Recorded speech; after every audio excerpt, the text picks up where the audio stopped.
Hello, everyone. My name is Swamp, and this is not your average Tomfoolery Tuesday.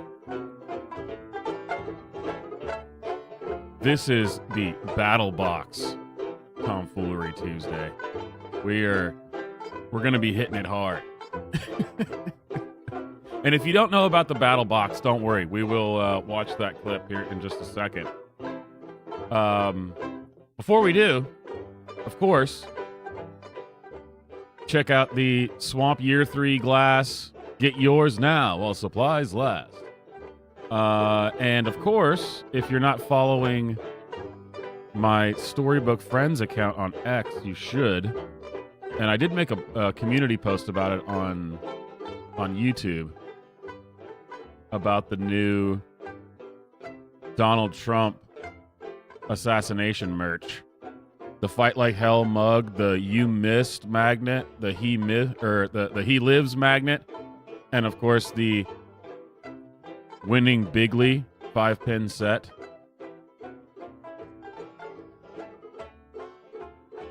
Yeah, look at that.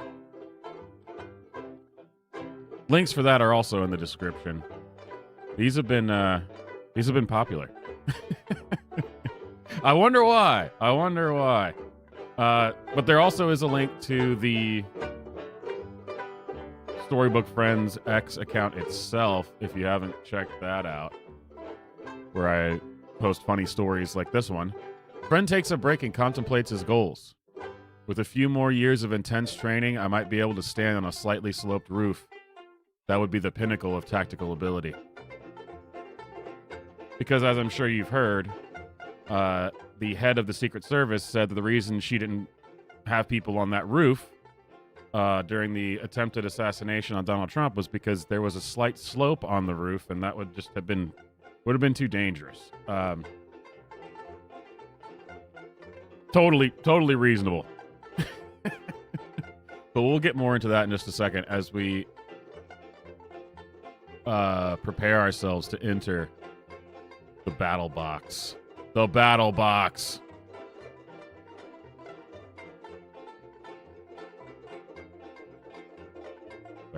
Here we go. Ladies and gentlemen, I present to you the battle box. Oh, I should probably turn the sound on. There we go. But in America, we resolve our differences at the battle box. You know, that's how we do it, at the battle box, not with bullets. But in America, we resolve our differences at the battle box. You know, that's how we do it, at the battle box, not with bullets. Ladies and gentlemen, you heard it from the president himself. We resolve our issues in the battle box, which is something I've been saying for years.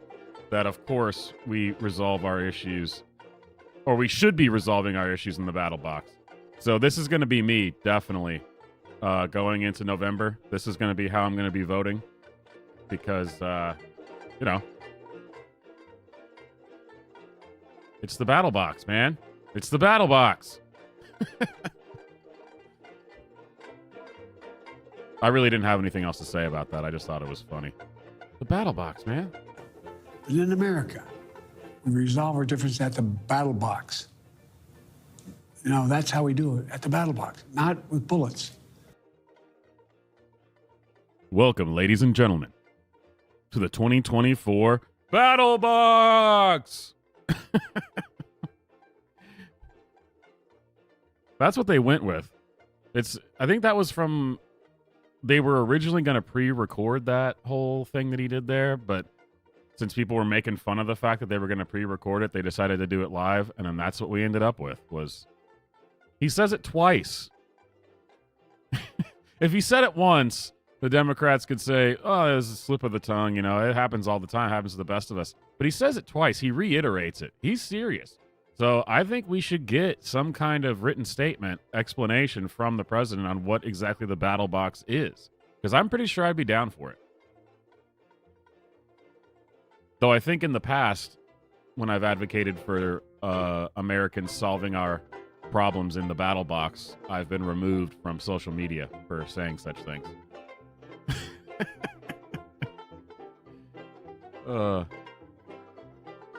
Oh yeah, it's definitely not the worst he's ever screwed up, but it's certainly one of the funnier ones. Absolutely. So before we get actually into the battle box and we get into all the stuff I have pulled up about the Secret Service and you know, the assassination and the media and all that stuff. Last Tomfoolery Tuesday, I forgot to go over the video that I named the stream for. I mean, I went back and changed the name since I realized I forgot to. But this guy, apparently he's figured out that work is bad and having a job is a scam or something, or we've been duped. And it seems like every few years, this super incredibly low IQ take just comes back again, and people act like, whoa, I just realized something, you guys. And it's so dumb. It's just so dumb. And it's always from people who kind of look like this. And I think it's funny that it bounces back and forth between the left and the right.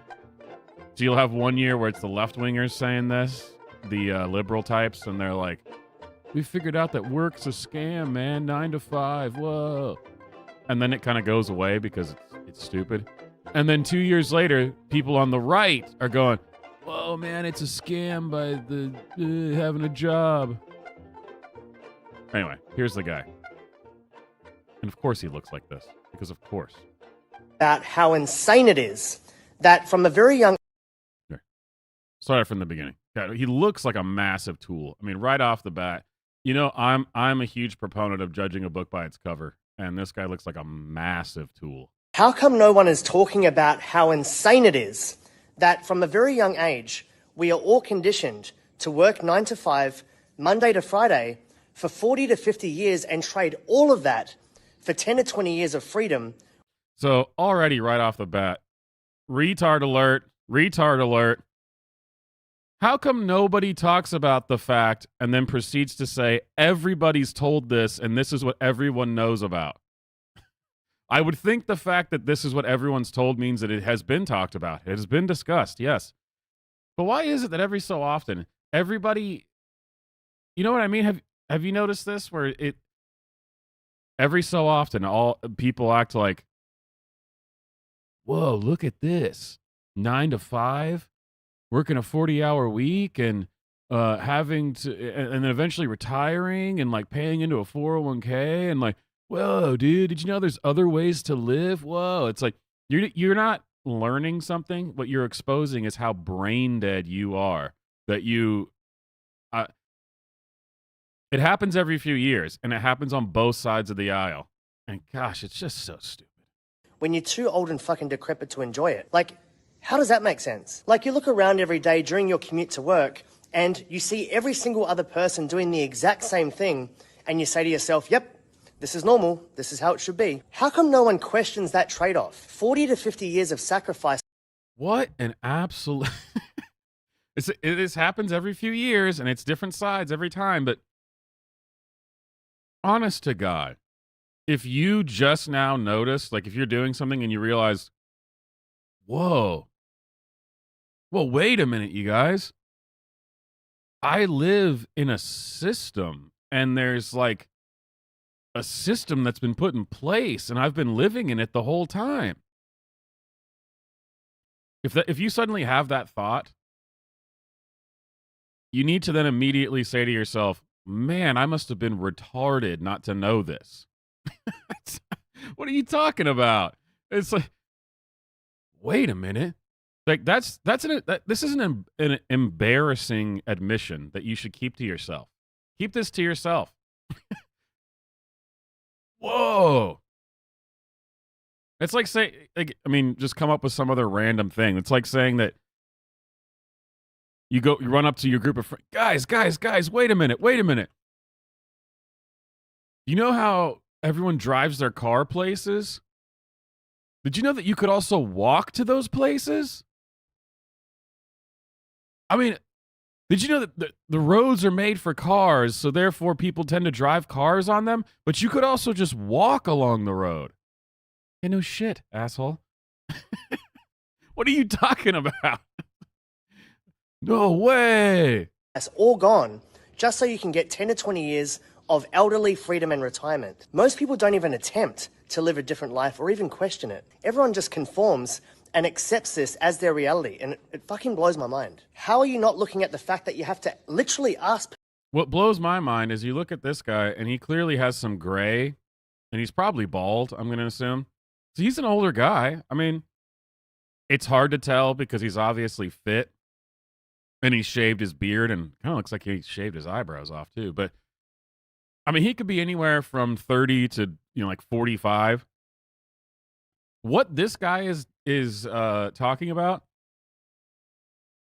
is a teenager who just found punk music. That's what he's describing. Like, this whole realization that he's having right now should have happened like 26 years ago in his life. But here he is, 43, and he's saying, whoa. and here's the thing. It changes nothing. He's acting like he's tapped into some deep new way of like, oh, let's grab it. Did you know you can do whatever you want? Man, what an idiot. Absolute moron. He has this thought and then he doesn't do any research into it because if this was a genuine thing that you just came up with or a realization you just had, wouldn't you then think to yourself, maybe I should look into this? Why is this? Why do we have like this 9-to-5 system in 40 hours? And because if you actually look into it, it's because, dude, this is a great gift, actually. No, you don't have to live this way if you don't want to. Compared to before the 40-hour work week, this is a far superior system that enables a lot more people to benefit than prior systems. But I guess when you grow up in it, you just go, oh, what? Well, there's other things you can do?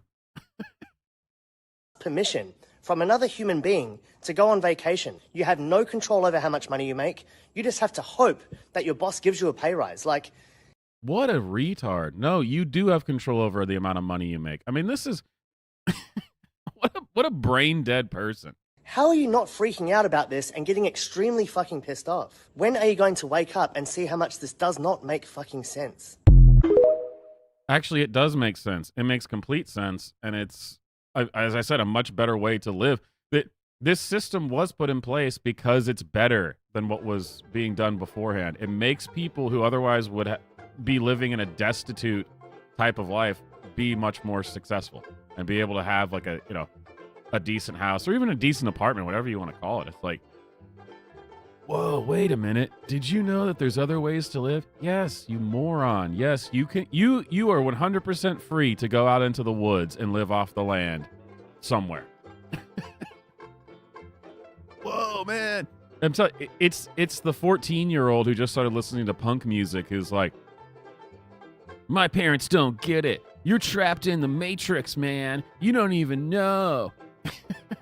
It's like, yeah. We've all had these thoughts before. Everybody knows this. I mean, it's healthy for a 14-year-old. For a 43-year-old man, it's not so healthy. It kind of shows that you're an idiot. Okay, that was the clip that I forgot to play last week. Now let's move on to the topic of the day. Trump's assassination, the absolute failure of the Secret Service, local law enforcement. I mean, the tomfoolery that we witnessed this weekend is just off the charts. Just way, way, way off the charts. I do have a few things that are not related to this, so it's not all going to be about the Trump assassination, but I do think that assassination attempt, I do think that we have to talk about it, though, and it's the only way to jump into the battle box, honestly. And that's where all good Americans resolve their problems, is in the battle box. So,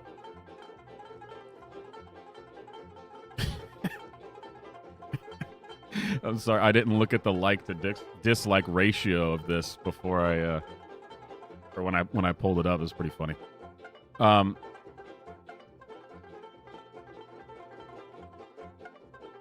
wonder. Oh, this is a shortened version of it. But anyway, one bit of tomfoolery that came out of it, because obviously it's all tomfoolery, and I'm not going to go into like a deep analysis of the shooting. I mean, we've all seen that online. I'm sure everyone's already been.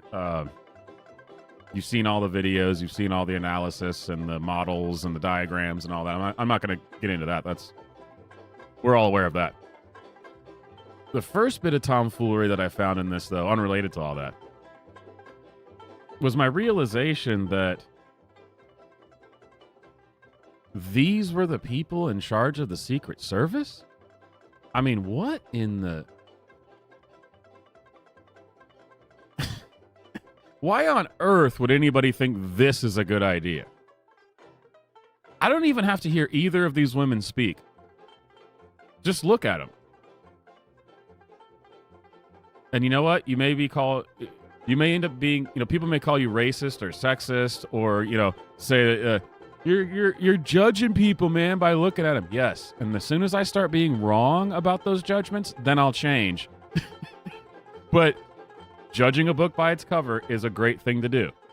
Before even playing anything, if you were to tell me, describe who you think is the director of the United States Secret Service. Their job is to be an elite security group that protects the most important politicians we have, the president, and his family and things like that. Who do you think an elite security force? You would immediately conjure up images in your head of like, well, he's probably an older guy who has like a long history of being in the military. Maybe he was Marines, Navy SEAL.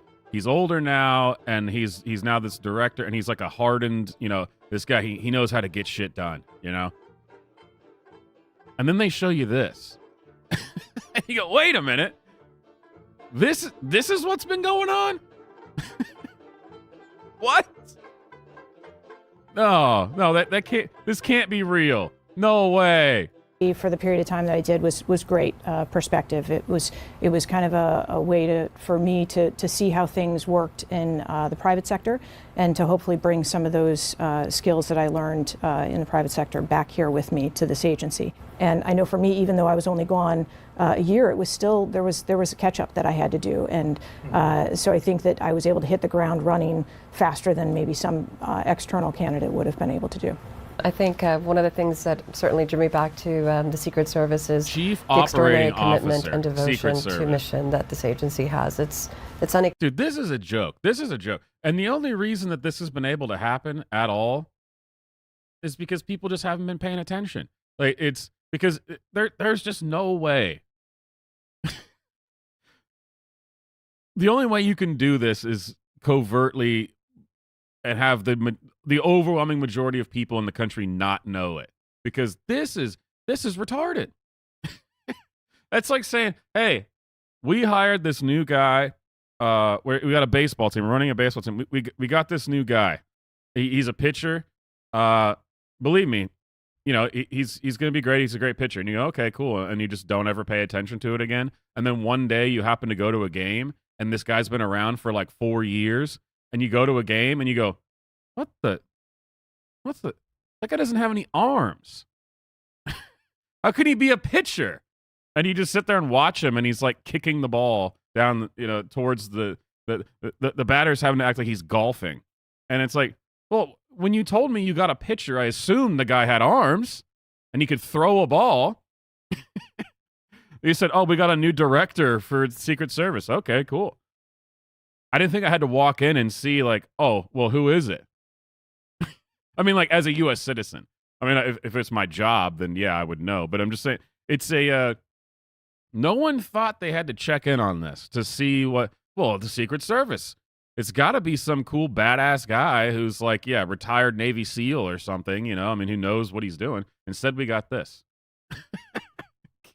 Equivocal and like no other. So it's very easy to want to support our mission. And I think from a leadership perspective, it's more of an empowerment and bottoms-up approach, because we want to be effective in what we do, because it's the best thing for our agency and certainly for our country, for our operations to run that way. So I think this agency does an extraordinary you've been totally nailing it. Just totally nailing it. Job of developing leaders. From a very early stage, we hire agents and officers, and we put them in positions of authority, and we enable them to make decisions, and that does develop some great quality leaders, and our agency is full of them. And I look forward to a day where we're able to talk. That was some of the dumbest word salad I've ever heard in my life. There's just no excuse for this. There's just no excuse for this. I refuse to accept the fact that if we were a serious country, and this is basically a rhetorical question, but, because we all know that if we were not a serious country and we wouldn't do this, no serious country on earth would say, all right, who's going to head up our main security force for the president? Oh, son of a bitch, her, obviously. That's the first person you'd choose. I mean, if she's not available, maybe then you go and find, what was the guy's name from Venture Brothers, Brock?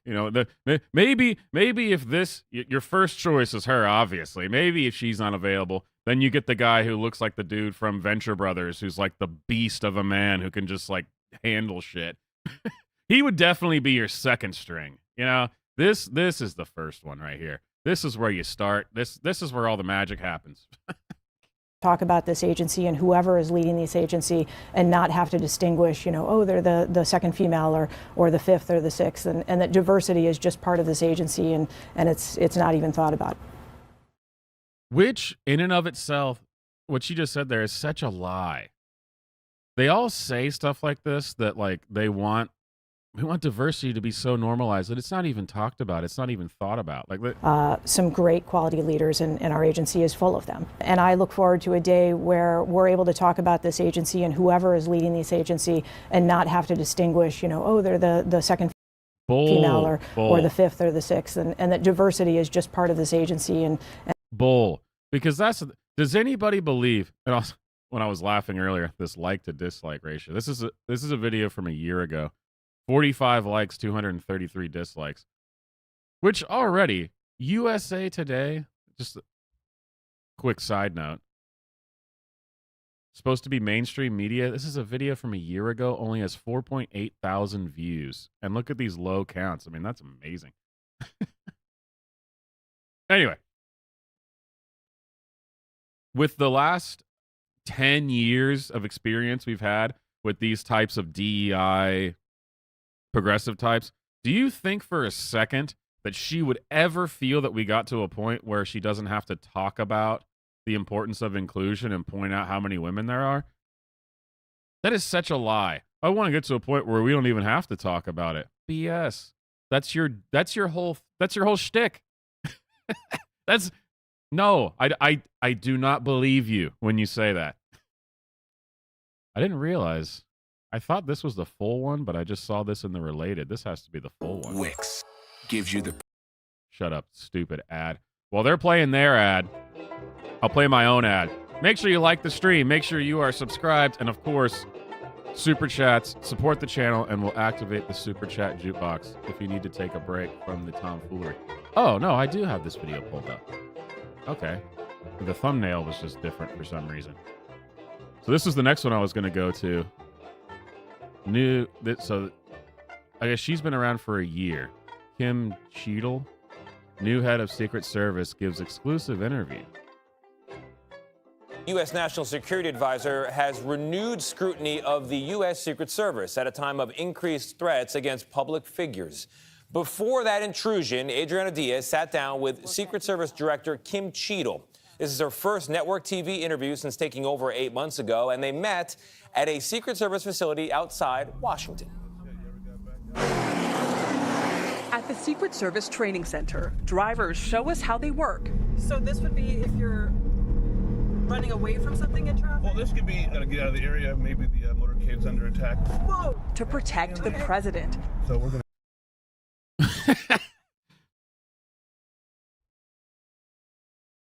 I just love the contrast of, and this is going to be breaking news for the director of the Secret Service.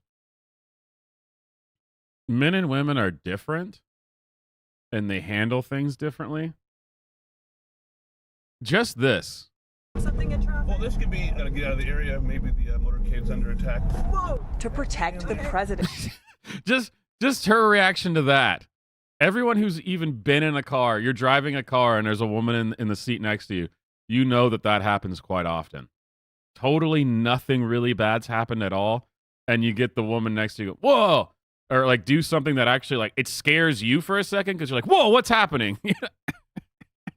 Like you almost have an accident because she freaks out about something totally not worth freaking out about.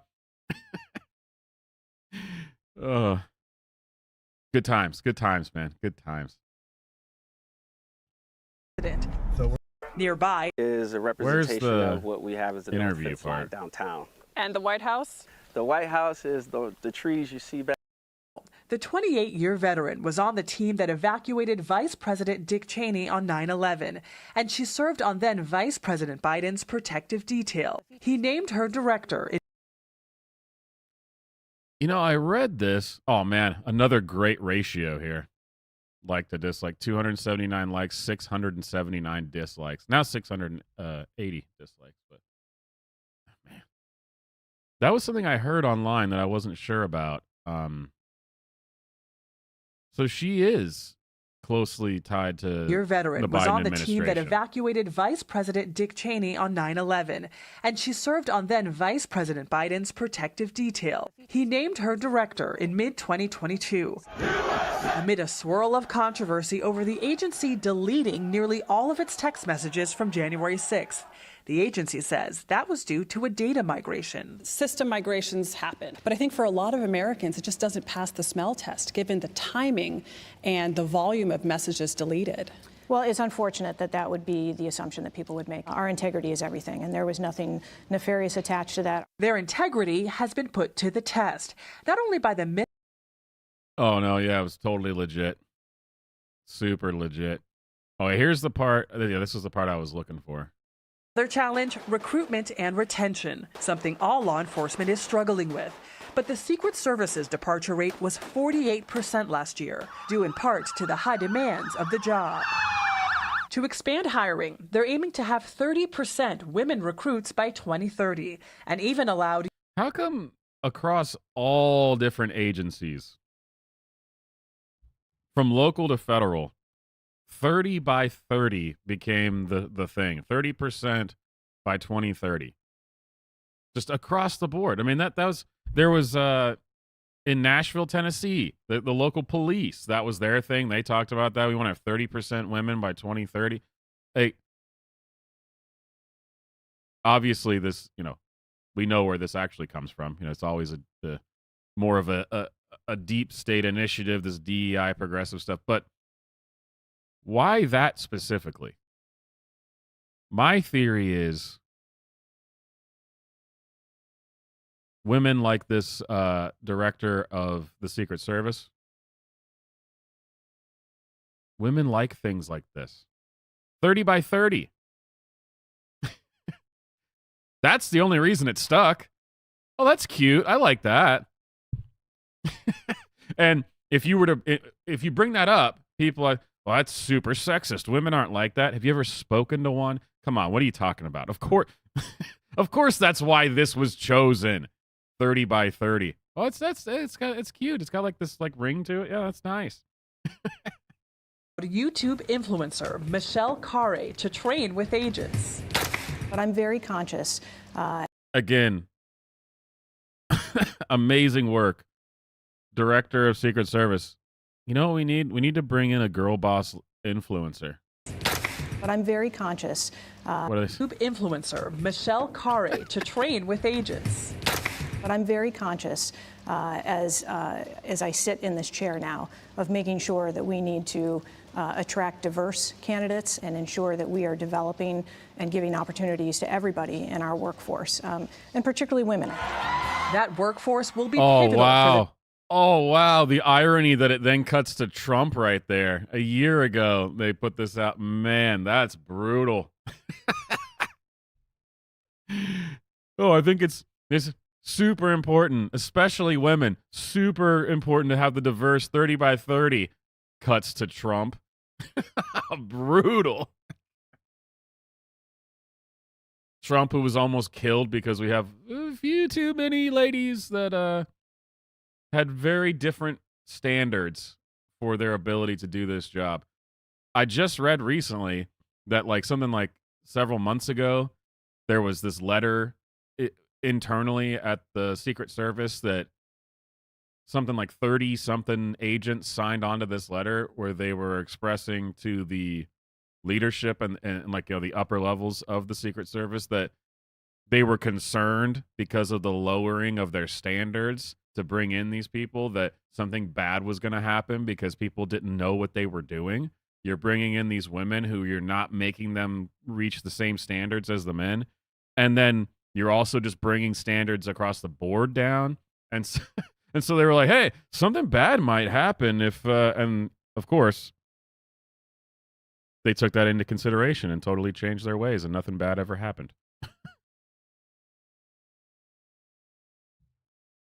Because that's how the world works.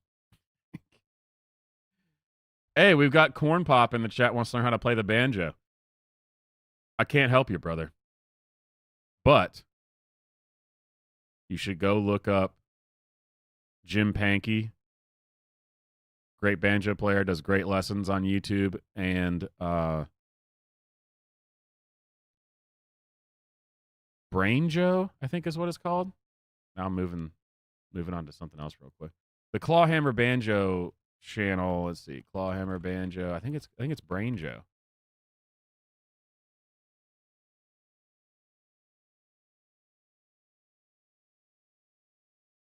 Oh, the channel is just called Clawhammer Banjo. Brainjo, I think, is what he actually calls it. Like, so Jim Pankey, if you want to learn 3-finger picking, this guy, if you want to learn Clawhammer, definitely cool. I like how the first thing that comes up is playing Dixie. Let's go. I was in the land of cotton, old times there, I'm not forgotten. Look away, look away, look away. Dixieland. Dixieland. All right, there you go. That would be my recommendation if you want to learn how to play banjo better. Jim Pankey, and then just the Clawhammer Banjo. I swear I'm subscribed, or I'm on his email list, and I get like tabs and stuff every week. I'm pretty sure he actually calls it Brainjo, but the channel is just called Clawhammer Banjo. Anyway, what are we talking about? The 2024 campaign season, which for the first time includes a former president who already has lifetime protection. Agents were there when Donald Trump was arraigned in New York. We were able to work out the details ahead of time of how that particular... That was a year ago? No way. I like all the new comments now. Diversity hire, you failed, resign. You're a disgrace to this nation. No one can do as bad a job as a woman. Oh. But like I said, they've done the whole progressive leftist ideology has done so well at destroying people's common sense. We have to get back to the idea of judging a book by its cover. Yes, there's bad ways to do that. You're bigot rate, whatever. With your eyes, look at this person and just your gut, boom, right off the bat. Don't think about it. Look at this person. Is this the head of the Secret Service? I mean, it's really simple. And of course the answer is no. Every single person who honestly would get... If I showed you 3 pictures, and this was one of the pictures, and then the other 2 pictures were of literally any man ever, and you said, guess which one of these is the head of the Secret Service, your gut would immediately say, well, one of these guys. And not because you hate women or you're up to your own kind of tomfoolery. It's because the job is just not... it's just not tailored to this kind of person. It's... Why? I feel like most of the time I'm like banging my head against a wall because it's just, why on earth do I have to now try to explain things that are the most common or the most simple things ever? No, man, it's progressive. This is way better. Okay. That's interesting. I mean, I think Donald Trump probably disagrees with that now, having almost had his fucking head exploded. But sure, it's going great. I love it. All right, moving on as we head further down this amazing rabbit hole of all the all the tomfoolery that's come through this assassination attempt, which, as I said earlier, we're not going to get into like breaking down all that stuff with the shooting and everything because we've all seen it. Everyone's this has been the only thing everyone's been talking about since it happened. So we'll cover some different parts of it. One of my favorite bits of tomfoolery here is these compilations that people have put together. Because the media, of course, now has to act like, what? What? Not us. That's this. Who could have seen this coming? This is crazy. As if they haven't been advocating openly for this for the last 8 years. Here's a good one. Here we go. Here's one of those compilations. It's lovely. You love to see it. Is white men, most of them radicalized right up to the right. I thought he should have punched him in the face. I said, even if you lost, he insulted your wife. Yes. He came down the escalator and called Mexicans rapists and murderers. He said, well, what do you think I should have done? I said, I think you should have punched him in the face and then gotten out of the race. You would have been a hero. I'd like to punch him in the face. I said if we were in high school, I'd take him behind the gym and beat the hell out of him. Punch some people in the face! When was the last time an actor assassinated a president? They're still going to have to go out and put a bullet in Donald Trump, and that's a fact. That's the most egregious one. I mean, they're all egregious, but this is one of the, this is a guy that was a founder of the Lincoln Project. So, you know, those retards. How could, you know what? It's really a both sides thing. We all need to be kind of tamping down the rhetoric. Yeah, I'm pretty sure I never heard anybody from a Republican or conservative group say this about anybody on the left. They're still going to have to go out and put a bullet in Donald Trump, and that's a fact. Still going to have to go out and put a bullet in Donald Trump, and that's a fact. Look as his character is stabbed to death. Where is John Wilkes Booth when you need him? I have thought an awful lot about blowing up the White House. A Missouri state senator is under investigation by the Secret Service after saying she hopes President Trump is assassinated. I will go and take Trump out tonight. And if you see anybody from that cabinet in a restaurant, in a department store, at a gasoline station, you get out and you create a crowd. And you push back on them. And you tell them they're not welcome anymore, anywhere. And sadly, the domestic enemies to our voting system and our honoring our Constitution are right at 1600 Pennsylvania Avenue. They're not going to stop before Election Day in November, and they're not going to stop after Election Day. And that should be, everyone should take note of that on both levels, that this isn't, they're not going to let up, and they should not. If you think we're rallying now, you ain't seen nothing yet.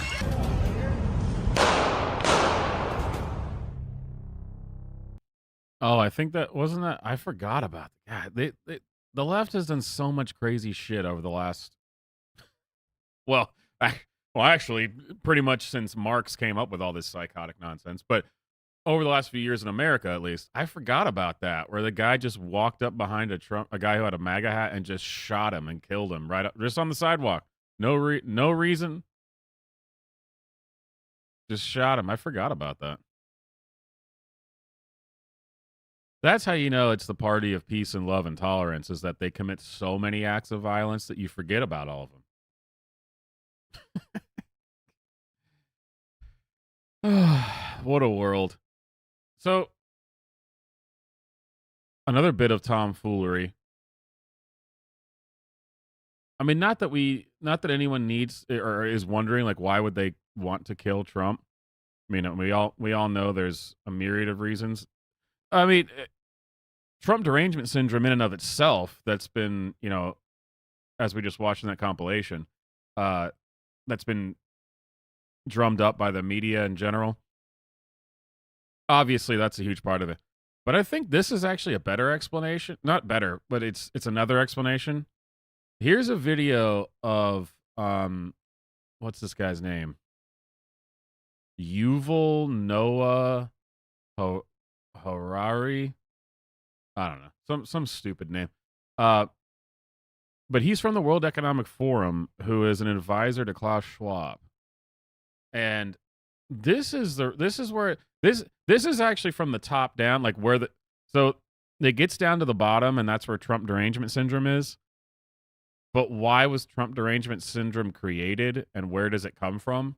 This is it. I mean, I could only vote for Trump so hard, okay?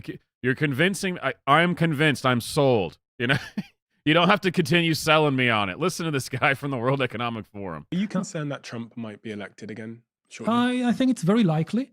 And if it happens, it is likely to be the kind of like the death blow to what remains of the global order. And he says it openly.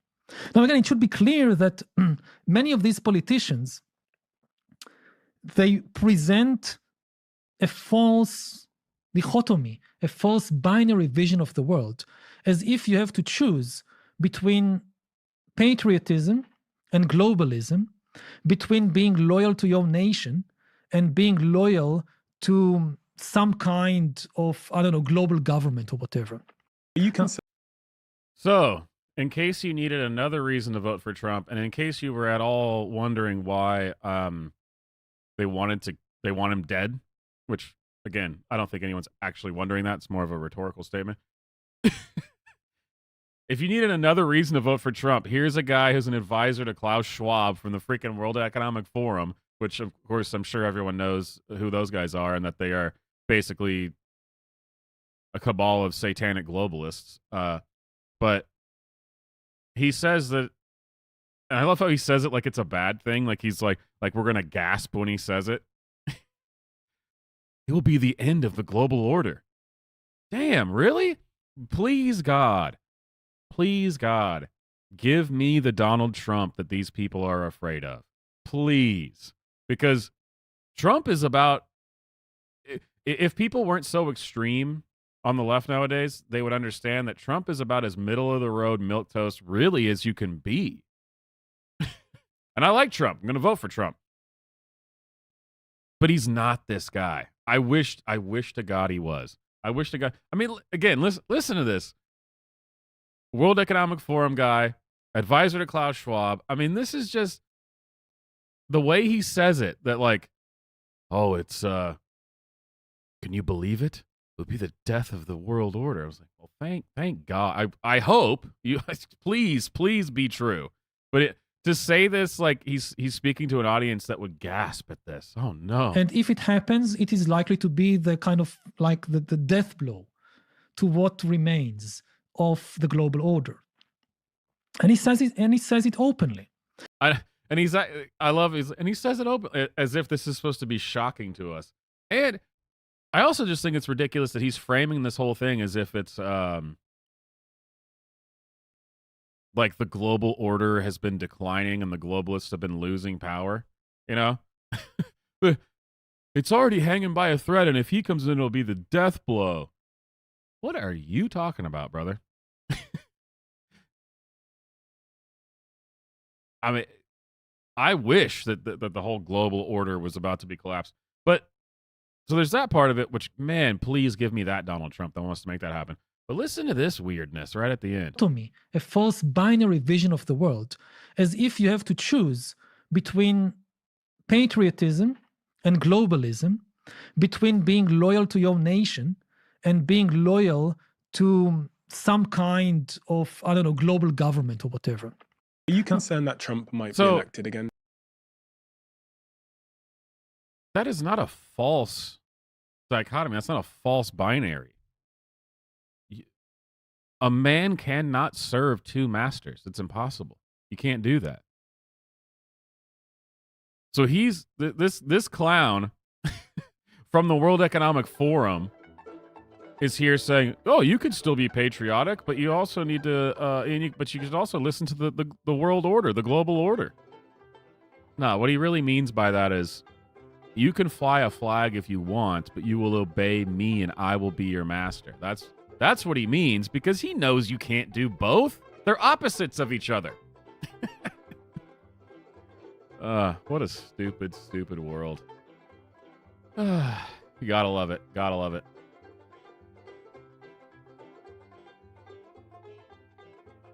Moving on. Next tomfoolery. Make sure you like the stream. Make sure you're subscribed. Check out the Swamp Year 3 merch. Super chats. Activate the super chat jukebox. Oh, do I still have it pulled up? Yes, I do. Here we go. As I said before, definitely check out, link in the description for the Storybook merch. The Trump merch. The Fight Like Hell. Trump defiantly holding his fist up. Got a mug. 2 different magnets, color and black and white. I think it's pretty sweet. I mean, I'm also the guy that made it, so of course I would think that. Magnets, all this stuff in different sizes. You got the 11 ounce, 15 ounce, 20 ounce. The magnet, 3x3, 4x4, 6x6. And then also the winning Bigley pin set. So if you want to support the channel, check that out. Link is in the description. Okay. Next bit of tomfoolery. Would it really be a tomfoolery about modern politics if we didn't include The View? I mean, The View is...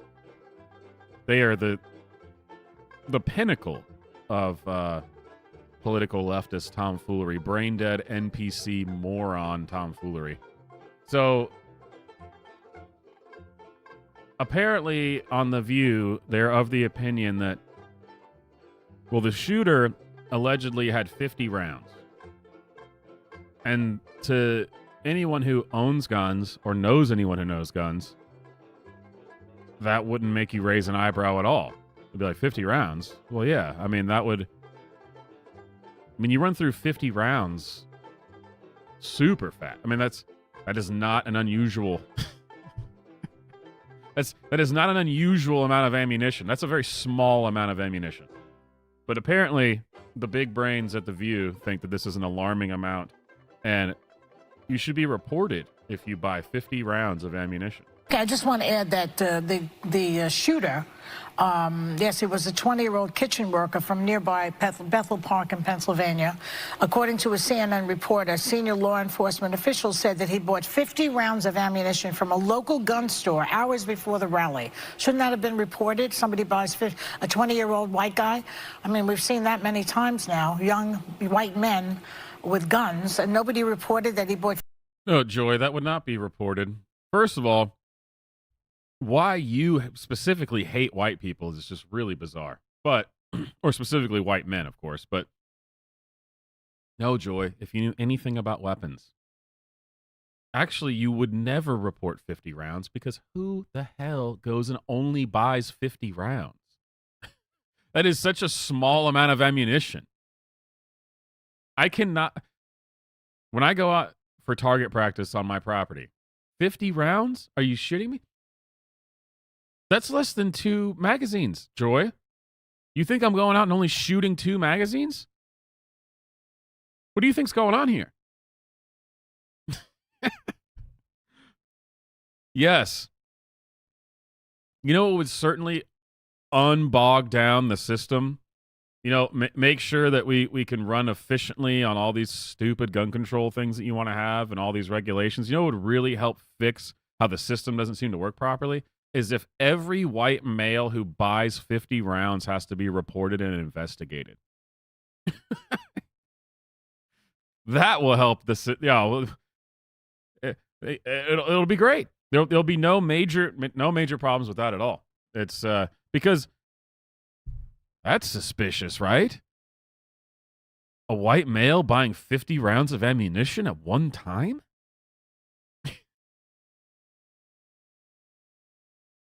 Apparently, Joy thinks that, like, if you own a gun, you go out and buy 20 rounds, and you just keep that in a box. Because what situation could you possibly ever be in where you would need 20 rounds? So that's got you covered for the rest of your life.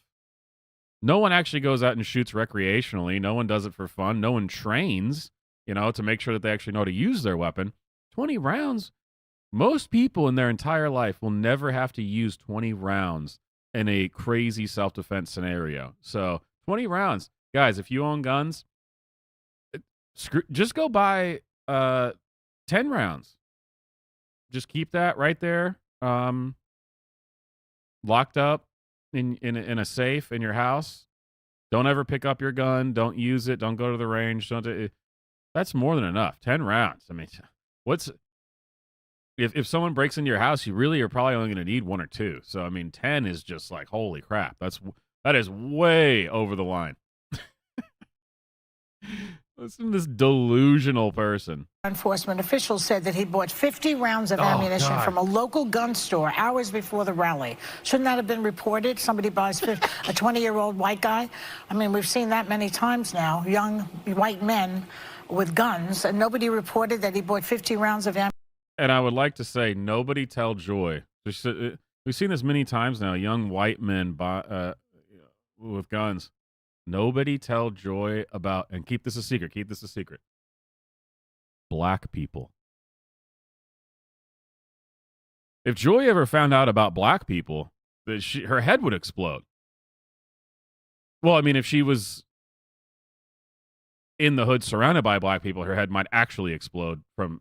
Anyway, but she's so concerned. We've seen this so many times. White men with guns.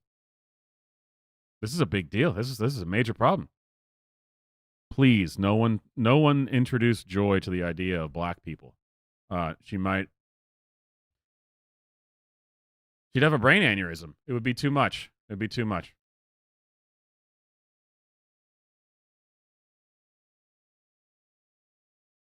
All right, moving on. Next bit of tomfoolery, also from the media, because that's kind of the theme for this Tomfoolery Tuesday. In case you did not hear, on Monday, MSNBC polled the Morning Joe show with that total tool, Joe Scarborough, and that woman, whatever her name is, Mika or whatever her name. Just terrible, terrible, terrible government propaganda show, channel, everything. But they polled it because, and let's be honest, they polled it because they knew that even if they told them you cannot, under any circumstances, act happy about this assassination attempt, and you cannot act sad that it failed. You have to act professional. You have to be a reporter. You have to be a genuine news personality. They knew that even if they told them that, they couldn't do it. They would be incapable of it. It would be impossible for them not to come on and celebrate the attempt, say he should have died. It would have been impossible. They can't do it. It's impossible. And so MSNBC did the only thing they could do, which is to poll the show and say that we're not going to broadcast you guys on this day. We'll wait until we're just to skip this one, and you can come back on Tuesday. Because believe me, as damning as it is to poll the show, like how much of an admission of guilt that is, they knew that was better than to let them go live on Monday. Now, the way they tried to spin it is that, well, there's a lot of breaking news with this assassination, so we want to make sure we're covering that. We don't have time for more of an opinion commentary news show. We got to. That's how they're trying to spin it. We all know what it is that they knew these guys would just shit the bed and it would just be terrible. But in a move that I can only say proves that MSNBC was right to take their show off the air, here they are complaining about it. And basically saying, Joe basically saying he's going to quit if this ever happens again. This guy is too big for his britches. He thinks he's the best person ever. And I've never noticed this before until I just put this in full screen. Why the hell is there a cup on his desk with pins in it that has Milwaukee's Best Ice on it? Why they have a beer, a crap beer? Really weird. Anyway, so here they got pulled off the air because they knew they would make fools of them and embarrass the network. And here he is being all upset about it. I briefly talk to our friends and viewers that watch us every day. And all six of them were all six of their regular viewers. And talk about what happened yesterday. We were told in no uncertain terms on Sunday evening that there was going to be one news feed across all NBC News channels yesterday. The Today Show would be Lester Holt, other people that you worked with on Sunday, and that was going to be one news feed across all NBC News channels, that we were going to stay as a network in breaking news mode throughout all day yesterday. That did not happen. We don't know why that didn't happen. Our team was not given a good answer as to why that didn't happen, but it didn't happen. We were also told it was going to happen throughout the day. And I guess after there was such a strong blowback about yesterday morning, I guess they changed their plans. And so those plans changed as well. So it didn't. We've talked about it off the air. We'll talk about it on the air because we talk about everything on the air. We were very surprised. We were very disappointed. And if we had known that there wasn't going to be the one news feed from NBC News across all NBC News channels, Willie, we obviously would have been in yesterday morning. Yeah, I was here up early on Sunday morning with NBC's coverage. Savannah and I led the coverage on Sunday in the immediate aftermath, talking to eyewitnesses, talking to officials about what happened. Obviously suited up and ready to go for yesterday morning on a big morning, and we're told that something else was going to be broadcast. So we are here today, going through a lot, catching up a little bit. But talk about not having zero self-awareness at all, not understanding why this was done. We want to be here for our audience, and we know you trust us, and we have ultimate respect for you guys. So we are here today. I wish we'd been here yesterday. Yeah, we all wish we would have been here yesterday. We still would like to figure out exactly why there wasn't that one news feed. And I think the reason why is this show began and continues 17 years later on being the place where you can go to have the hard conversations. That's in a totally civil it. way. And so it seemed like now more than ever is a time that we would like to be on. And I think our viewers agree with that. So we continue. We are 5 minutes past. Do people really listen to this stuff? What a totally incoherent statement. Well, what I think it is, and then she just said something that she didn't even follow her own logic trail. That was not a complete thought at all. So here they are trying to figure this out. And he did say at one point that he threatened that they would quit if something like this had happened again. I mean, what? Talk about no self-awareness at all. I mean, we were told there was going to be a news feed, and that didn't seem to have happened. So why were we taken off? And it's like, really? You don't have any, not even the slightest inkling why maybe MSNBC made this decision that we can't have these people on. And I can't remember.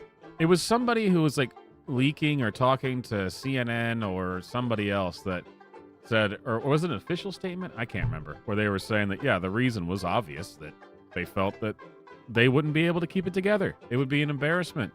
They thought that them and their dozen guests they were going to bring on they were not going to be able to not act like total jackasses. And that whole clip is proof that was obviously the correct the correct assessment.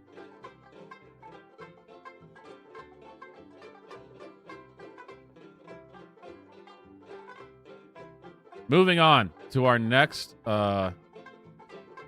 media tomfoolery related to the Trump assassination attempt. Ladies and gentlemen, I give you the tomfoolery queen herself, Jen Psaki. Anyone out there who has a platform, who thinks the moment right now is to be political and attack the other party, you are feeding into the danger. You are. First of all, gotta love that one.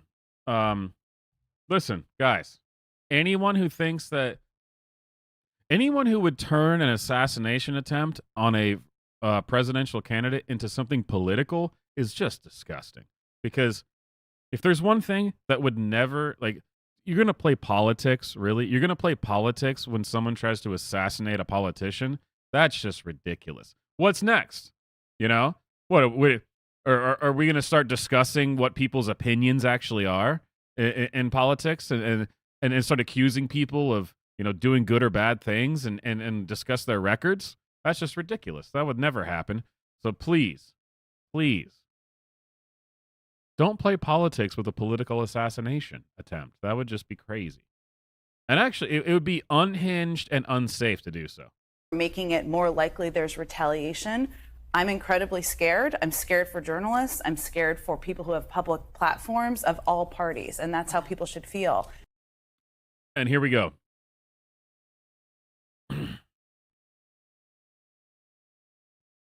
Jen Psaki just admitted the media's complicity, right? The tomfoolery is just off the charts. She's trying to frame it in a way, I'm scared, so then therefore you're supposed to feel sympathy because, you know, anytime something like, oh, I'm sorry for you. Why would you feel scared, Jen? Why? That's, what a peculiar thing to say. It's like when Florida, was it Florida or Texas or maybe both, passed the laws that that they can now execute pedophiles. And then the gays come out and say, this is going to target us. Wow, what a very peculiar thing to say. Wait a minute. Pedophiles being put to death and you feel like this is dangerous to you? So, we don't need to make this political assassination attempt political. And I feel really unsafe that there might be retaliation against media. What a peculiar thing to say. So you're saying that there might be a lot of people out there who feel that maybe, just maybe, have heard you say things that could potentially have been responsible for creating this event? Just possibly that people might hold you responsible and you might have said and done things that people would think of you? When they watch the assassination attempt, they might think, oh, that's the, it was the former, it was Chucky. Remember the former press secretary, Chucky? She clearly advocated for this. I love that. Well, I'm scared. I feel like this could possibly lead to. Again, it's the same energy as the whole, oh, they want to kill pedophiles? Well, me as a gay man feel attacked by this. I'm incredibly scared. I'm scared for journalists. I'm scared for people who have public platforms of all parties. And that's how people should feel. Ultra MAGA. Why the need to kick it up a notch? Well, MAGA wasn't enough. I mean, why now use this phrase? I will tell you is the president's phrase, and the president made those comments himself just last week, as you know. And I think what has struck him is how extreme some of the policies and proposals are that a certain wing of the Republican Party that is taking up too much of the Republican Party are for and are advocating for. And it's also the obsession with culture wars and wars against Mickey Mouse and banning books. President thinks that's extreme. That is not what the American people care about or what they want. And so to him, adding a little ultra to it, give it a little extra pop. Kind of like that gun. Little extra pop. A little extra sizzle. Things are going great. Let's keep going with Pathaki's show. Would you think maybe, just maybe, the reason why she was saying that I'm afraid for a journalist, this might be one of the reasons? Again, it might be an admission of guilt. It might be admitting that, well, I was complicit in this. But his rhetoric This is her show, really so. getting dangerous, more and more dangerous. And we saw what happened on January 6th when he uses inflammatory rhetoric now, and his recent Truth Social post is incredibly, incredibly scary for anyone that might be trying to work in government. And it is just unquestionable at this point that that man cannot see public office again. He is not only unfit, he is destructive to our democracy, and he has to be eliminated. But his rhetoric. Yeah, interesting. Man, Trump and his rhetoric, he's so bad. By the way, he has to be eliminated. Oh no, the rhetoric, it's going great. It's going great, you guys. It's he's the one though. It's Trump is the rhetoric, you guys. The rhetoric is out of control. All right. I'm sorry. I just had to go over some of these things. I know it's not the normal fun tomfoolery type stuff. But let's shift off of that now. Let's actually go over some of the fun stuff. So they're upset about the rhetoric, right? They're upset about Trump and all this stuff, and they actually really do think, most of them have said it openly, that they think that he should have died. That's what they say it openly. But what is, I mean, regardless of whether they're right or wrong about what they say he does, which they are wrong about, but even if they were right about it, let's look at the other side here. And like I was saying, look at this woman who's supposed to be the head of the Secret Service and just look at her. Does this feel right to you? Should this woman be the head of this agency? Just by looking. Look at Donald Trump at one of his rallies and then look at this and tell me who's up to the most tomfoolery here. So this is an ad from a Democrat. Where was this guy running? Maryland, I guess. So this is an ad. An honest to God real ad. And tell me, just as a look, gut feeling, who is the most screwed up here? Trump, who's saying, hey, America first, we need to bring manufacturing back to the United States. We need to close the border. We need to care about our people. Or this bizarre situation, I guess you'd call it. Take that, Trump. That's it.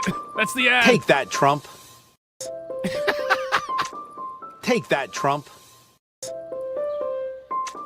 Take that, Trump.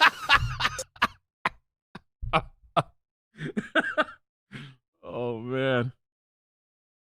Just a few more times. Take that, Trump. Take that, Trump. Oh yeah. Take that, Trump. Oh man. So you got these two white homosexual men with these two teenage black kids sitting next to them that clearly they got through trafficking. And I don't even mean that facetiously. I mean, two gay men adopting anybody in any fashion is human trafficking.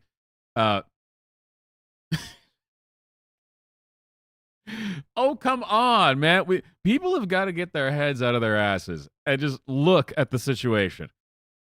Look at Donald Trump and listen, or don't even listen. Just grab. Okay, this commercial is 4 seconds long. Grab any 4 seconds of Donald Trump and compare it to this, and tell me which just immediate gut reaction is the right one. Trump. Take that, Trump. Oh, what dipshits, man. Oh my God.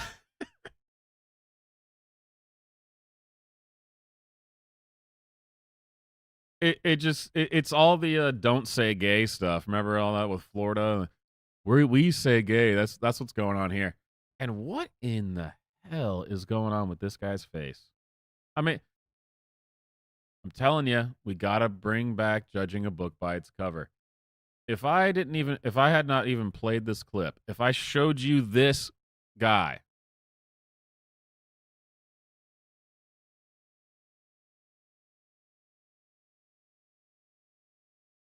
would you be slightly uneasy? Like maybe kind of put off, but you'd be like, I don't know. Who is he? What's he? Something, I don't know. It's like any photos ever of Gavin Newsom. It's remarkable to me that anyone can look at that man and then not have their skin crawl.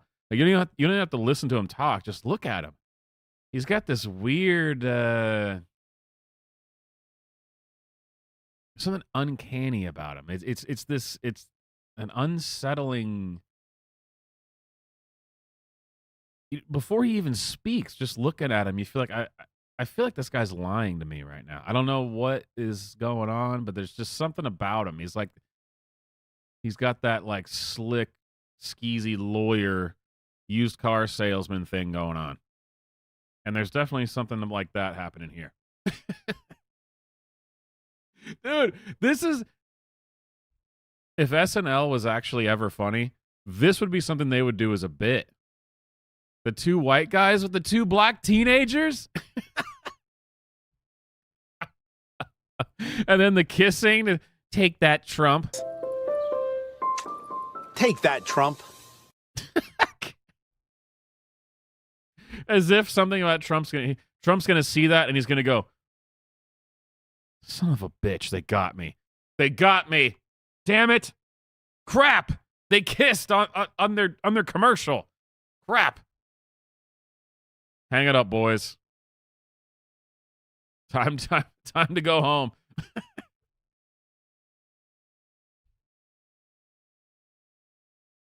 All right, moving on to a story. I don't think I covered this before. When was this posted? This was posted on... Yeah, I have not gone over this before. Okay. Just amazing work. Amazing work. Let's not even... I won't even set it up. Let's just watch this together. I don't know if I don't even know if I need to say anything. I mean, the tomfoolery is so self-evident. It's pretty remarkable. As thousands of Haitian migrants have arrived on their doorstep because of the federal government. The Haitian migrant population in the city has skyrocketed to an estimated 50 to 20,000. That is about 1/3 of the city's entire population. Senator J.D. Vance brought this to light during a hearing with Federal Reserve Chair Jerome Powell. Oh, wow. I didn't realize J.D. Vance was even in this video. That's hilarious. J.D. Vance, as I'm sure everybody now knows, is the VP pick from Donald Trump. I don't really know anything about the guy. What are the odds? I happen to play a clip and J.D. Vance is in it. What role do you see illegal immigration playing in driving up housing costs, which of course is a main driver of inflation for American citizens? My sense is that in the long run, immigration is kind of neutral on inflation. In the short run, it may actually have helped. In my conversations with folks in Springfield, it's not just housing. There are a whole host of ways in which this immigration problem, I think, is having very real human consequences. Rob Rue is the mayor of Springfield, Ohio, and Brian Heck is the city manager, and they both join me now. Good morning to you both. Mayor Rue, tell us what's going on in Springfield. Well, what we've seen is just such a quick increase of our population over the last 5 years. You know, like you said, up to 15 to 20,000 immigrants have come across and into our community. This has overwhelmed our safety services and caused great concern for our community. Brian, you're the city manager. Tell us more and how this influx is impacting the city. Yeah, certainly. Thank you for having us on this morning. You know, when we see a 25% increase over a 3-year period, we're a community, we do not have the capacity to sustain that. And it's taxing our infrastructure. It's taxing public safety. It's taxing our schools. It's taxing healthcare. And as J.D. Vance spoke on, it's taxing our housing. We had a housing shortage well before this immigration crisis that's impacted our community, and this has just made it 100 times worse. And so it's setting communities like Springfield up to fail. And we do not have the capacity to sustain it. And without additional federal assistance or support, again, communities like Springfield will fail. Yeah, Mayor Rue, you know, big cities like New York City, Chicago, they get a lot of attention when it comes to this issue. But these mid-sized cities like yours are really struggling here as well and are probably at even a great... This reminds me of that story. I think I did have this on another stream where it was like the small town like outside Cincinnati or something where they just, out of nowhere, buses, planes just suddenly show up totally unannounced, and they're like, "Oh, by the way, here's 4,000 Indians. Have a good day." It's like, what? What's going on here? Obviously, tomfoolery here is just off the charts. Over 15,000 Haitians. I think even the Haitians would agree that that's a major disaster. I don't think that the Haitians themselves are even too big of fans of the Haitians. But why on earth do we just accept this and say like, oh well, you know, or not? Because obviously a lot of people don't accept this, but why on earth is this a system and a thing that's happening in the first place? It really just drives me insane. What? Where? Who was making? Why? There's no logic to it. It's just complete nonsense. Because the it's resources tomfoolery on a level that's unimaginable. Exactly. I mean, if you look at the impact that it would be on an area like New York, if they would receive 700,000 people at once, that would be the impact that it's having on our area, the growth that it's had. And our safety services are exhausted because they're trying to care for the people in a safe manner. It's become just very difficult. This border crisis. And this is what I'm saying. People act like this is, oh, well, our services and things are getting exhausted. We're trying to deal with this. No, here's the thing. Don't deal with it. Don't give these people free stuff. Don't use. We're gonna try to give them some place to, No. For a fraction of the price, you get your police, your local police.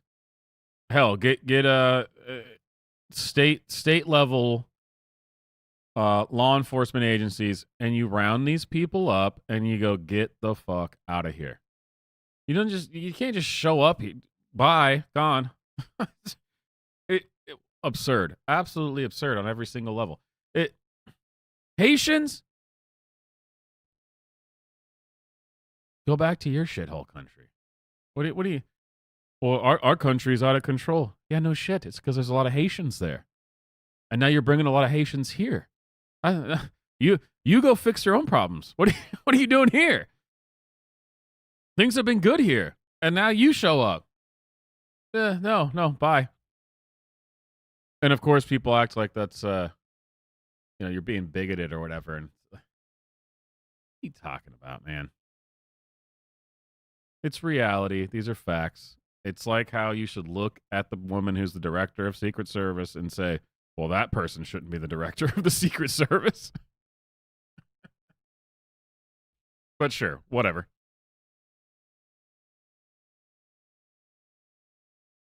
On to a tomfoolery. Oh, okay. I guess before we get into that, make sure you like the stream. Check out the merch. Check out the... Honestly, I think is one of the best things I've ever made. The Fight Like Hell Trump merch. Storybook Friends. Link in the description. Magnets, mugs, etc. Etc. As well. There is more. Something like that. All right.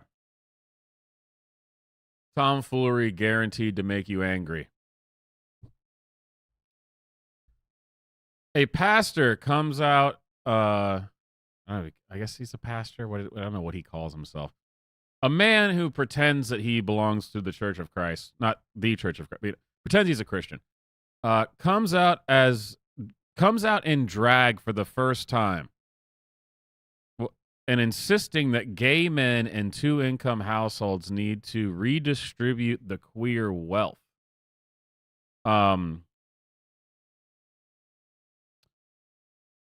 Yeah, there's a lot to say here. Let's just go to the source of the tomfoolery. Yeah, there you go. Before you even play the clip. Looking good, brother. And I need to say thank you to Amanda Rose for doing my makeup this morning, because you do not want to see what it would look like if I did it. So together is the key word here, because I could not be where I am today without community support. I could not be the proud gay man serving as a... Then your community sucks.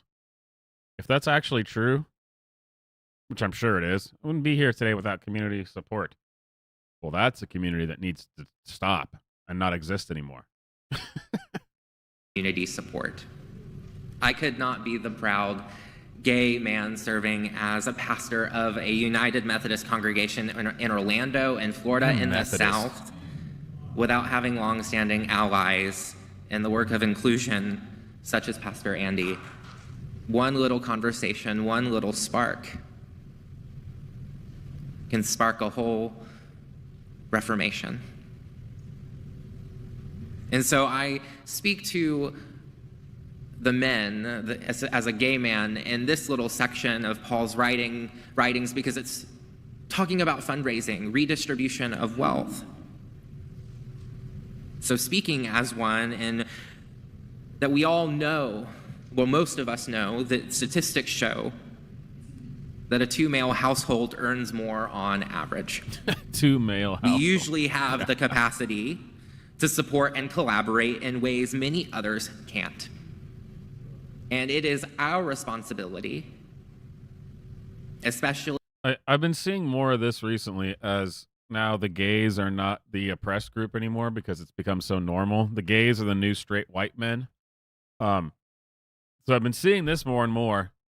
I mean, it's all just a parody of itself. I mean, the tomfoolery, it's out of this world. So now we're at a place where we have to... I've seen more and more shaming of the white gay men, because their privilege and their abilities and their incomes is, you should be redistributing this wealth and prosperity. as people who hold power and privilege to collaborate when we have that power and the wealth to build something new. We have the power to build up and lift up marginalized communities. This is not to have some sort of savior complex, but to say that there... What? I mean, imagine living in this kind of world and everything you say has to always have some kind of caveat alongside it. Like, this is not to have a savior complex, or I'm sure what he meant by that is the white savior complex that the left always talks about, but what a way to exist. And imagine even going to this church. I mean, God, I'm sure the people sitting in the, I mean, I guess you'd call them pews. They're not pews, I'm sure, but you know what I mean. I wish I could see this audience. Ugh. No, never mind. There seems to be a great lack of awareness that the LGBTQ community is rife with economic diversity. And this is no masquerade. This is me. A man who loves to preach about Jesus, is openly gay, and has a side he's never shared before. Until today. Oh, there you go. Hey, there's the picture. Oh, there's not a lot of people there. There's a lot more old people than I would have expected. That's kind of strange. What a weird what a weird society we've ended up in where so this guy's gay and he's out and everyone knows he's gay. But that's not enough anymore. There's not enough currency there. There's not enough he's not marginalized enough. So what's this guy doing? Well, the gay man's coming out. And wait for it. He's coming out as a drag queen. Because, you know, being gay is just the new straight white guy. The gay white guy is the same as the straight white guy. It's totally, it's all the same. So his struggle now, his adversity, is that he likes to wear makeup and dress in drag. I know. The homosexual man is interested in drag. This is shocking information. We never saw this coming. It's insane. And it's worthy of being cheered. This is the power of collaboration. Oh, yeah, it's great. This is the power of sharing our resources. And I couldn't have done this without you. Oh, yeah. Fantastic. Oh, what was the... Wait a minute. What is that? Enhance. Bring it. Digital enhancement. What is this?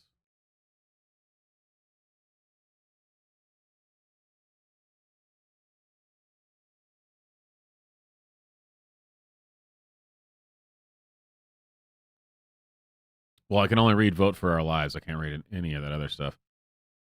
Isn't it always interesting that these types of, and I guess it's not interesting, I mean, it's obvious, but these types of perverted gay LGBT churches always seem to have a lot of signage about politics. Vote for our lives. Now, if you go to a real church, I won't get into denominations, but just in general, an actual Christian church,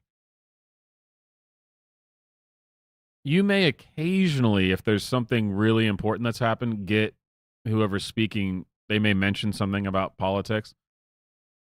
But the church they're not there to tell you who to vote for and stuff. I mean, they can have opinions and stuff, but it's just not. If I walked into a church that I'd never been to and there was like a giant Trump sign on the wall, I would be pretty turned off by that. Not because I don't like Trump. I do like Trump. That's not what the church is for. Of course, your faith informs how you're going to vote in politics and stuff, but that's your preacher, pastor, or whatever is not there to talk to you about politics. It just seems weird to me. They're there to teach you about the Bible. But okay, sure, whatever. But I guess when your pastor's a gay man who does drag, then it's all out the window. All right. Let's see what I have left. Got about 30 minutes left for the stream. Where I usually go for about 2 hours.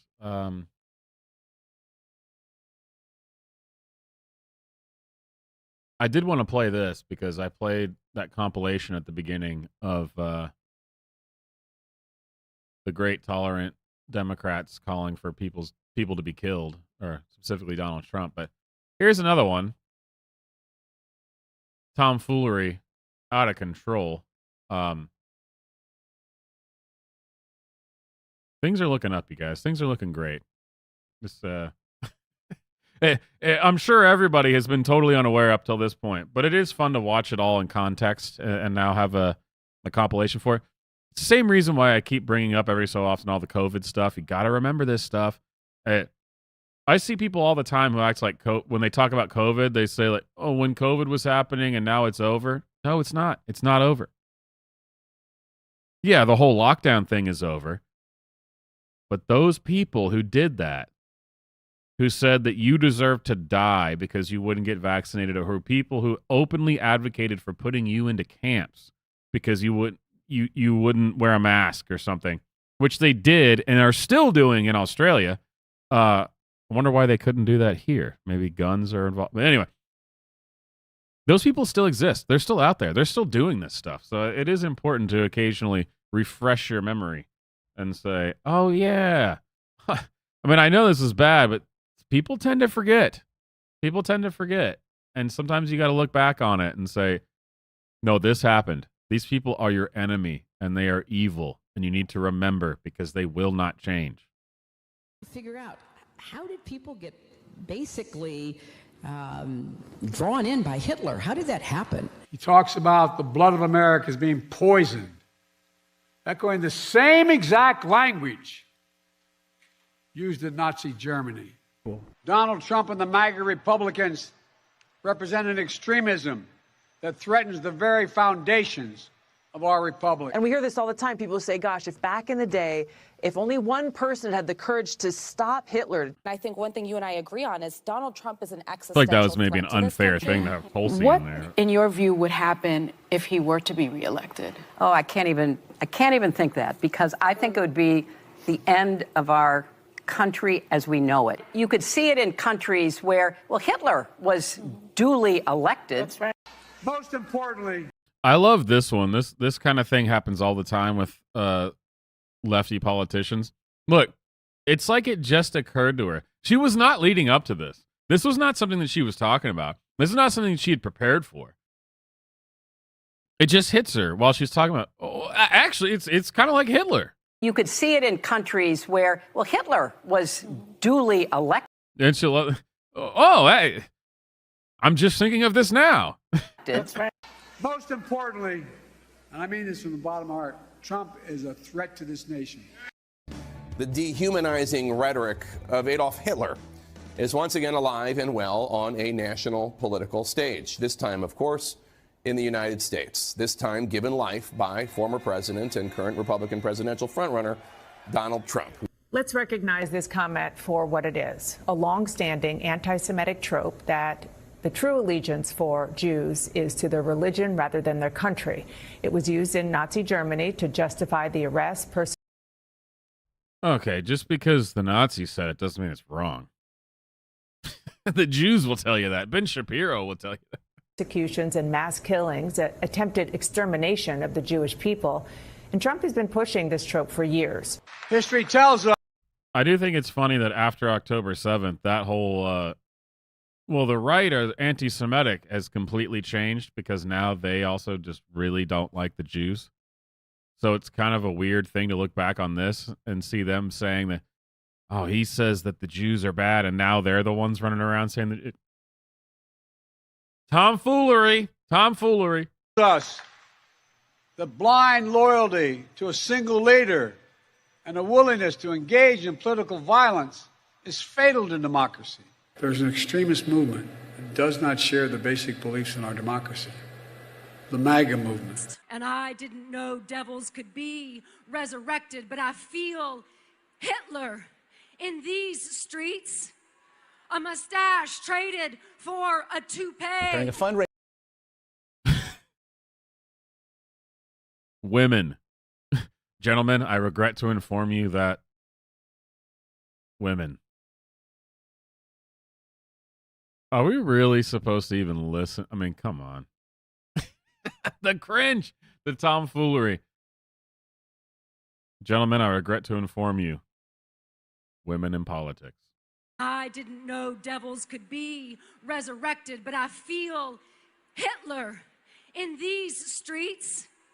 A mustache traded for a toupee. During a fundraiser for Clinton in Provincetown, Massachusetts, Cher, in fact, compared Trump to, among others, Hitler and Stalin, and said that Trump, and I quote, doesn't give a, you can finish the quote. Yes, I have thought. Hitler and Stalin. That's an interesting one. Ladies and gentlemen, I regret to inform you that retards. For Clinton in Provincetown, Massachusetts, Cher, in fact, compared Trump to, among others, Hitler and Stalin, and said that Trump, and I quote, doesn't give a, you can finish the quote. It's an interesting one. Because the left also likes to say, the actual hard leftists like to say that Stalin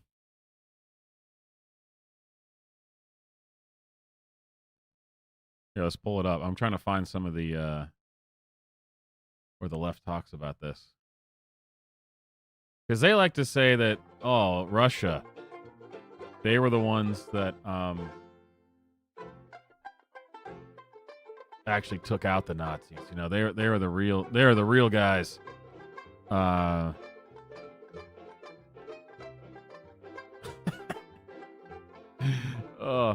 Just Google Stalin. The first thing that came up, BBC. National hero or cold-blooded murderer? That's what I'm saying. It's an interesting one. Was Stalin the guy who single-handedly stopped the Nazis who were so bad? Or is this guy Hitler and Stalin? It's just... You gotta love it.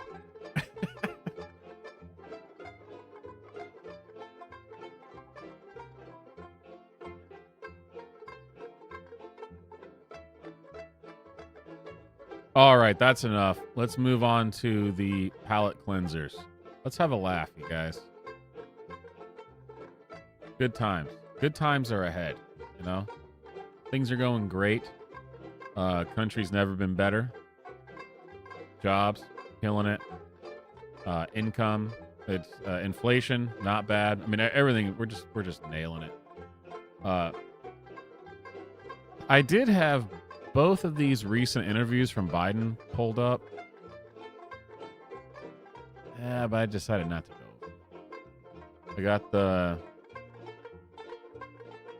Who the hell? What's this guy's name again? Whatever this guy is. NBC. It has shocked a lot of Americans. A political rally, your opponent, Donald Trump, shot in the middle of greeting his supporters. You spoke to Mr. Trump afterward. Can you give me a sense of that conversation?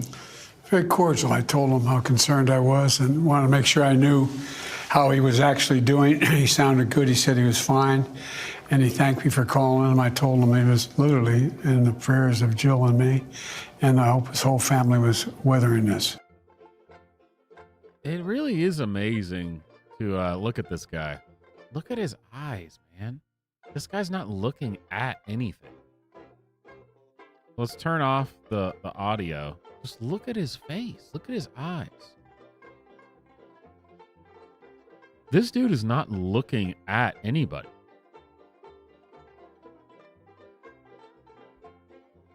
I mean, what a brain dead look he's got there. I mean, what's his name who's interviewing him? I can't remember what his name is. He's old too, but look at his eyes. Look at his eyes. No sound, not just look at him. What are we gonna? It's a 9.5 thousand dislike. But look at him.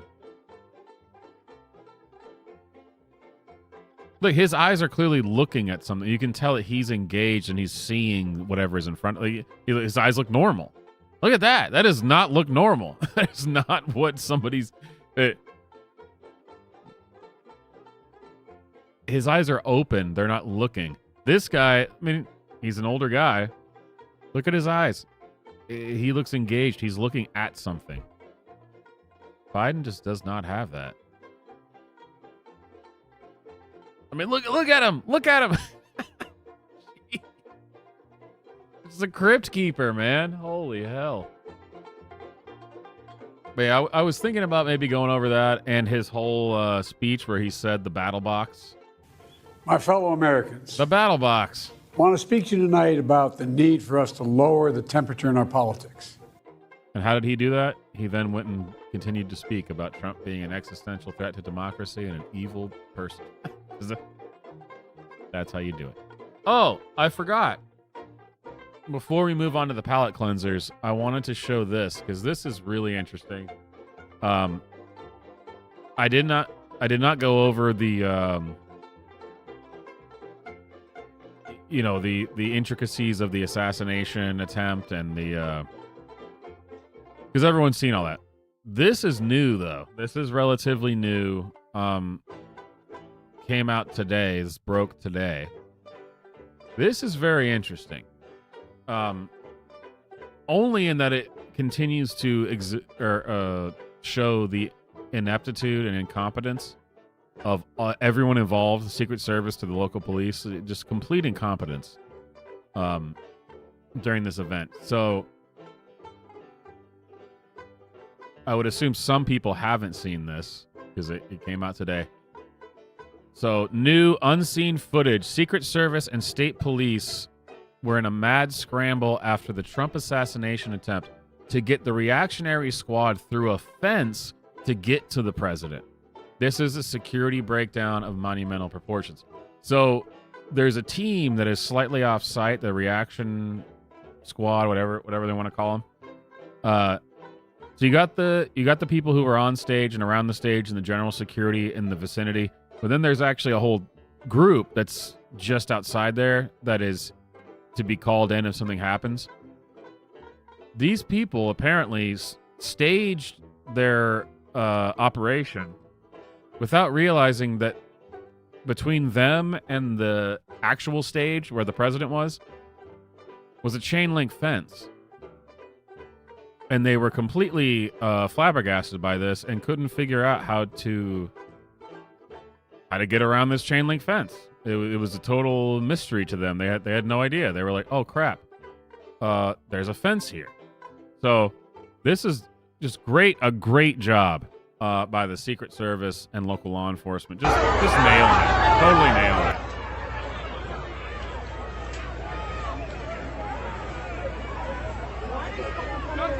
This is like moments after the shots are going off.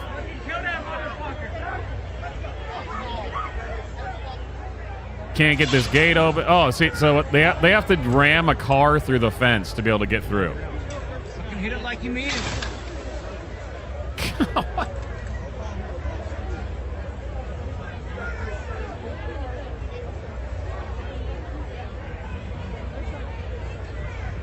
Oh, hey, look, now we can get through here.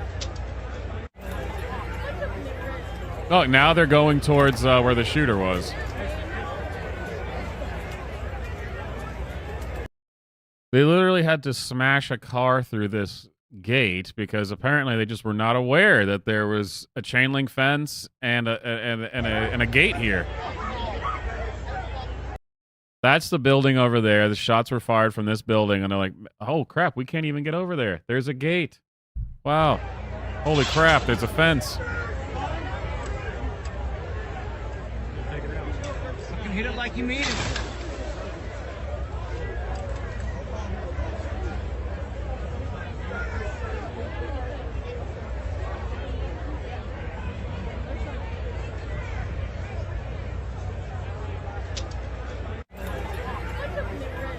Yeah, the quick reaction force, whatever that's called. What an embarrassment, man.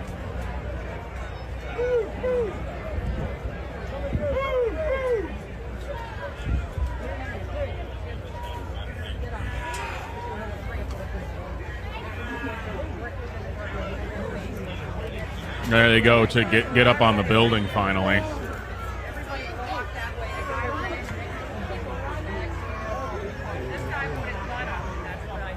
Nobody knew, man. No one knew that there would be a freaking fence and a gate, and oh wow, it's crazy.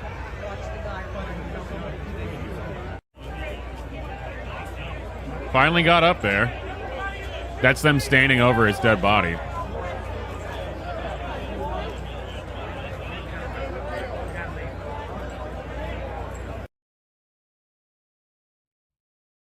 Tomfoolery on a level that is really hard to comprehend.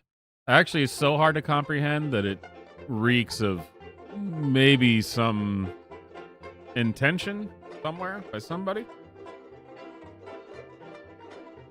Which, of course, doesn't mean that all the Secret Service and everybody was in on trying to kill Trump.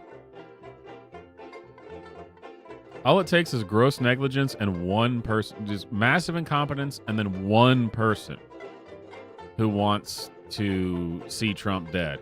one person who has Trump derangement syndrome in any of these agencies, from the Secret Service to the local police to Homeland Security, do you think that there isn't one person in any of these that maybe hates Trump?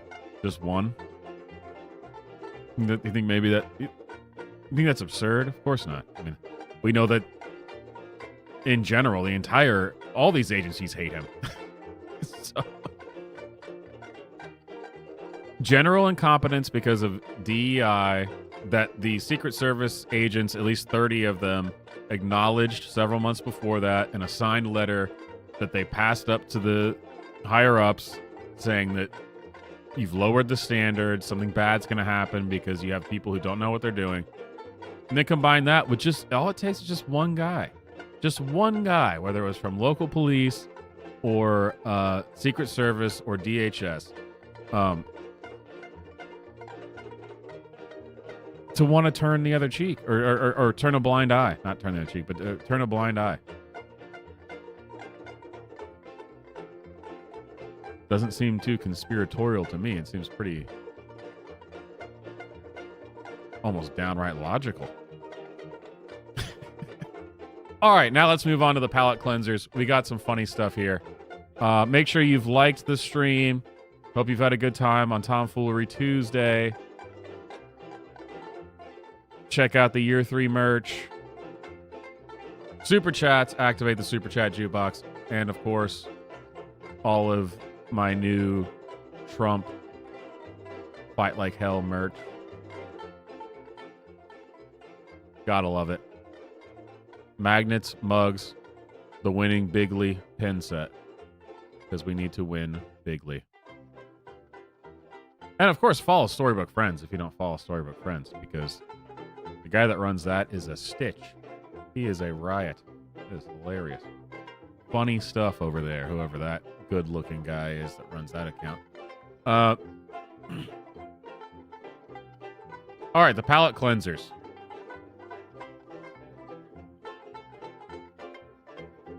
This made me chuckle. The worst thing happened to me and all liberals today. Trump got shot, and he lived, and worst yet, he looked really cool while doing it. I felt a lot of shame thinking he looked cool. I could hardly look at myself in the mirror anymore. As I scrolled through social media, everybody was cheering for Trump. Worse yet, every Republican I know called me and rubbed it in my face about how cool he looked, and I couldn't even disagree. This is officially the worst day of my life. The worst thing happened to me. As they say, many such cases, I'm sure.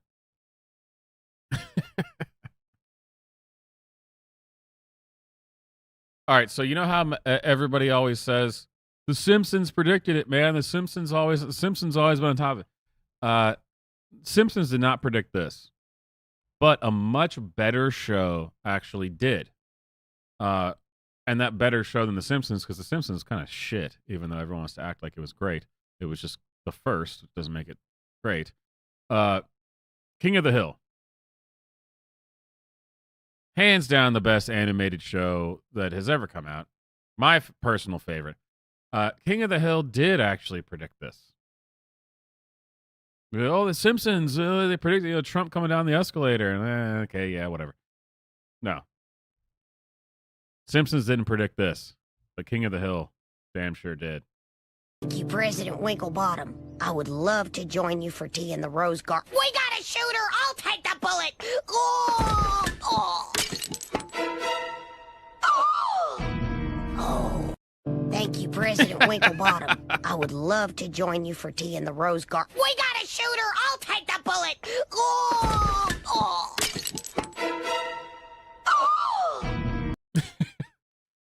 That's almost shot for shot identical to what actually happened to President Trump. It's amazing.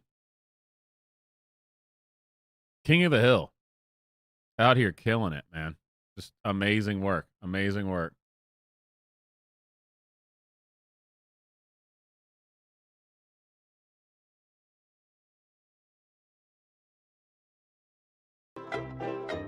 All right, final thing of the stream. I wanted to play this, and I was going to play it last because in general, it fits what I've been talking about tonight with the whole Secret Service thing and the women involved in Secret Service, and how much of a disaster that is, and how much of a clear disaster it was. I mean, we didn't have to wait for a disaster to happen to know that that woman being the head of the Secret Service was going to be a disaster. And that doesn't mean the people who don't understand that men and women are different will act like that's such a sexist thing to say. Well, what if she's trained on it and she's really great? Doesn't matter. Literally doesn't matter. Doesn't matter. One, she can't do the physical training that a man could do. But even if she did, women are different than men and men are different than women. And I came across this video and I love it. It's perfect. It is absolutely 100% the reason why women should not be running the Secret Service, why women should not be generals, or in general, pun there, or in general should not be involved in combat situations and anything. And everybody always thinks, because of the modern feminism, that means, oh, you hate women and you think they suck. No. Men and women are different. I mean, why has this suddenly become a bad thing to say? But anyway, here, watch this. This is a fantastic video. Men and women are not the same, and that is a blessing. He provides and protects. I multiply. He is the head of the family. I am the heart. He provides the shelter. I give it a heartbeat. He provides the ingredients. I make the meal. He provides the house. I make it into a home. He takes care of my outer world. I take care of his inner world. He gave me love. I gave him life. Our roles complement, rather than compete. Where God created two from one, two became one. In marriage. Equal value, equal honor. Equally needed for the family.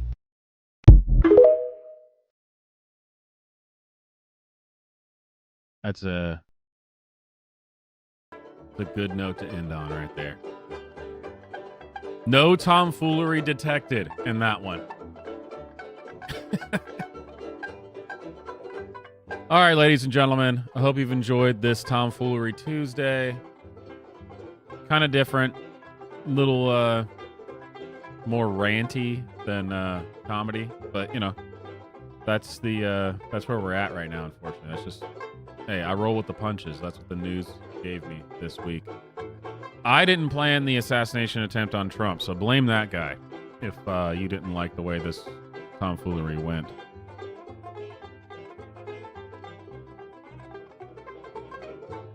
Oh. Hey, breaking news.